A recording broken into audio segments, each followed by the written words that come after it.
किसी ने सच में कहा है कि अगर शेर 2 कदम पीछे लेता है ना, तो तीसरा कदम इतना बड़ा छलांग लगाता है कि उसको कोई रोक नहीं पाता है।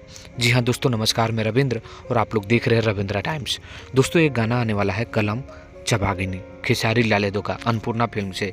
तो क्या इस गाने का प्रीमियर नहीं लगना चाहिए? आप लोग जितने भी खेसारी लाल यादव के फैंस हैं, इस पर आप लोग एकदम जमकर कमेंट करिएगा हमारे वीडियो में। क्या अखिलेश कश्यप का लिखा हुआ गाना खेसारी लाल यादव की आवाज़ में कलम चबागिनी जो अन्नपूर्णा पर आने वाला है, क्या उसका प्रीमियर अब तक नहीं लग जाना चाहिए? लग जाना चाहिए। मेरा भी डिमांड है और खेसारी फैंस का भी डिमांड है। अखिलेश कश्यप जी जहाँ भी हों, अगर इस वीडियो को माध्यम से आप सुन पा रहे हैं तो जल्द से जल्द इस गाने का प्रीमियर आप लगाइए, ताकि गाना आने से पहले ही 1 लाख से ज़्यादा लाइक हो जाए। तो आप लोगों का डिमांड, मेरा भी डिमांड है, और आ रहा है ना धमाका। 1 घंटे में एकदम 5 लाख का रिकॉर्ड बना देना है आप लोगों का, अगर जाग के रहते हैं तो तैयार रहिए। 7:15 पे आप लोगों के बीच ये पब्लिक होगा, और उससे पहले हो सकता है आप लोगों का डिमांड, मेरा डिमांड, अगर अखिलेश कश्यप पास पहुँचे तो वो इसको प्रीमियर लगा दें। आपका इस पर क्या राय है नीचे कमेंट करके बताइएगा। धन्यवाद।